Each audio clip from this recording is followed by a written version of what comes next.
Hey everybody. So I hope you can hear me. I don't have my mic. I'm using the mic on the laptop, but we'll give this a try. If you have to turn your volume up really high, maybe that'll work out. So we're going to look at finding basic solutions today, okay? That's what we're working on, are basic solutions. Now, we know how to convert all of our LPs into standard form. And remember, standard form just means we're making them all equal sign constraints and all the variables have to be non-negative, which we already have non-negativity that we usually have in our problems. So that's not a big issue. But standard form required us to add extra variables in to turn these into equal signs. Okay, so after we convert things to standard form, we end up with a system of equations for our constraints. So let's just say that we have n variables and m constraints, m equations. Okay, now we'd like to solve these to get some solutions. Okay, so we can shorthand all of this into a times x equals b. So we'd like to solve these to get some solutions. But notice this is not necessarily a square matrix. We're actually going to probably have a lot more variables than we will constraints. So this system doesn't have enough equations to solve all of these variables. So what are we going to do? This may sound like a weird idea to you. Instead of solving in the regular sense, we're going to find something called basic solutions. Okay? What that means is we're going to try to make this a square matrix in some weird sense to be able to solve over it. So a basic solution is obtained by setting some of the variables equal to 0. Get a highlighter here, that'll be better. So we're going to set some of the variables equal to 0. That's going to make us have a square matrix because we can ignore the ones that are pushed to 0 because they will have no effect on the equations. Then we'll solve over the rest of them. So we'll have an m by m, a square matrix. We can solve over it. That's exciting. It's called a basic solution. So that's not typically how we solve all linear combinations, or linear equations. All right, so we're just going to very simple, very horrible English here, but we're just going to ignore some variables and set them to 0 and have a square matrix and solve. All right. The ones that we set equal to 0, the ones that we say, hey, you're equal to 0, those are called non-basic variables. And I'm going to often abbreviate it NBVs. So they're not in the basis. They're not basic solution, part of the basic solutions. They're all zeros. And the ones that are not set to 0, those are the basic variables. Those are the ones that are in the basic solution that will have value, hopefully. Sometimes they could be 0 too. That's a different issue for a different day. All right. Now, one LP, one system of constraints, may lead to a lot of different choices for which ones to push to 0. Well, these will lead to different basic solutions. Okay. So if we just make different choices of which ones are 0, we'll get different basic solutions. So a system of constraints may have a lot of basic solutions, but that's a good thing. You'll see in a second.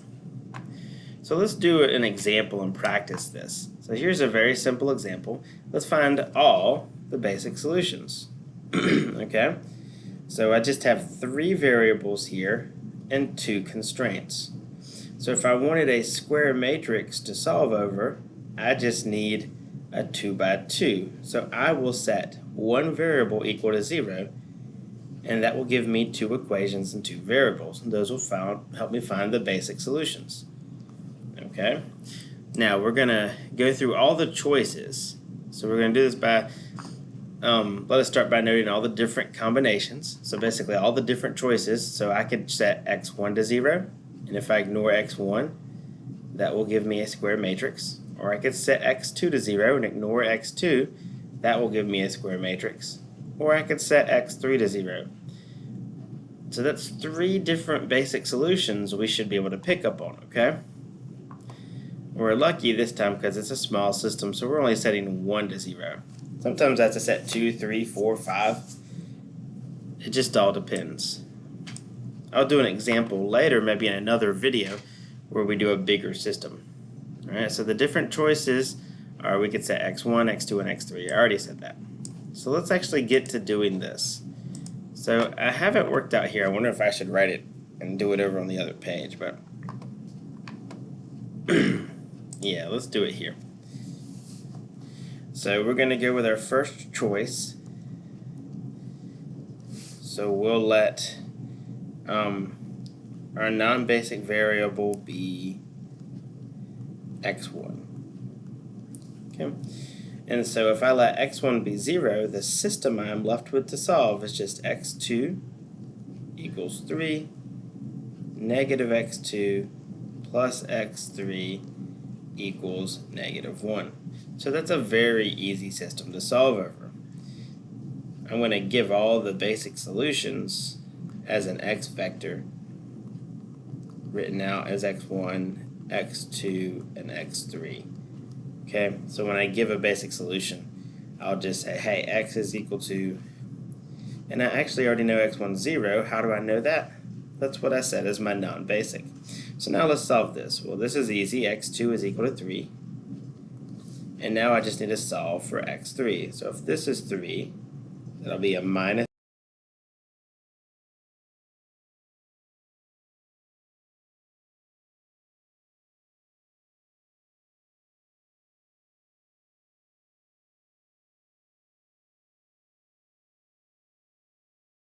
variables. Well, let's do another one. So let's see, maybe we'll switch colors so they won't run together. Let's choose a non-basic variable of x2. So that's the one that I'm going to set equal to 0.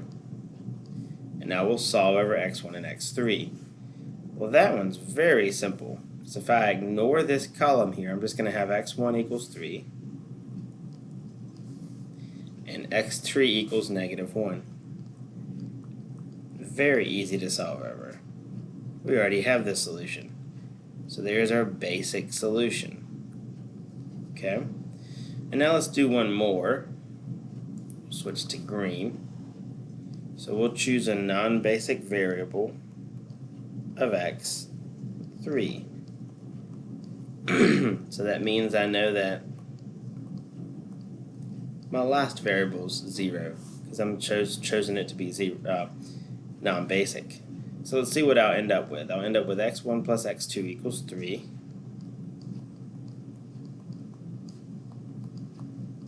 I'll also end up with, let's see, negative x2 equals negative 1.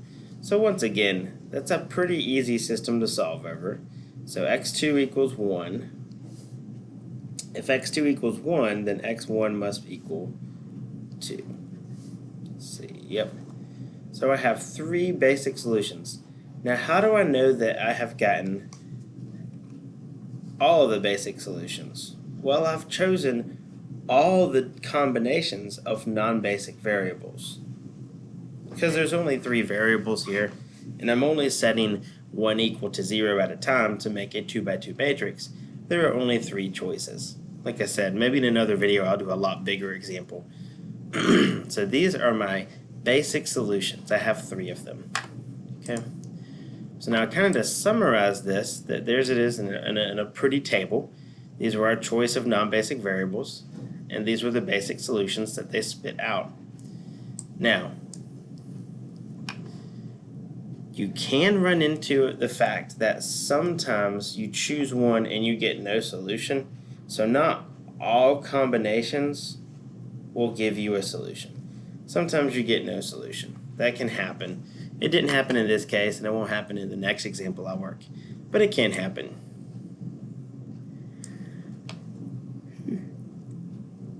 So, the next thing to consider is, when we were talking about standard form, we said that we had to have equations and non-negative variables.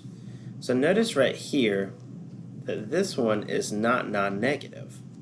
All that means is is that that one is not feasible. So this one actually is not feasible. Okay, the other two are feasible. So these are feasible, 0, 3, 2, and 2, 1, 0. And we have a special name for those. It's really simple. They're already all three are basic solutions, but if they're feasible, we call them basic feasible solutions. That's a very important thing. A basic feasible solution. I'll often call them BFS. I guess that's best friends sometimes. So any basic solution with all non-negatives is a basic feasible solution. Okay? So this is just restating what I was saying, that this one and this one are basic feasible solutions. All right? I'll post these notes that are typed up that I'm highlighting right now with this video in Blackboard, so you can have it. So that's all I'm saying is, so for these constraints, these 2 points are basic feasible solutions. So we can find basic solutions, and we can pick out the ones that are feasible and have basic feasible solutions. Now what's really important about that is this theorem right here. This theorem right here is powerful. It says if we have a point in the feasibility region of an LP, and let's say it's an extreme point, okay? It's an extreme point if and only if it is also a basic feasible solution. So what does that mean? That means extreme points are synonymous or exchangeable or the same thing as basic feasible solutions. Extreme points, basic feasible solutions. So remember how we were solving these is that we were graphing them, because we could do this, and we could graph with 2 variables, right, in 2 dimensions. And we could find the extreme points, and the answer was always at an extreme point, if there was an answer. Well, now we have a way of finding the extreme points algebraically by finding basic feasible solutions.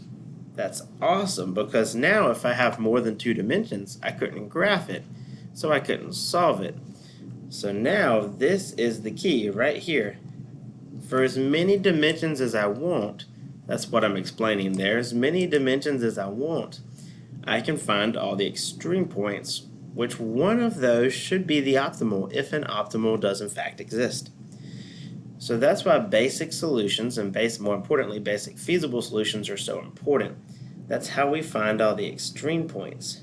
Now obviously I'm not going to want to enumerate or find or go through every single basic feasible solution. That's where the simplex method comes in, is it has an intelligent way of stepping through basic feasible solutions so I do not have to find every single one. So this is huge. Alright, well you guys have an awesome day.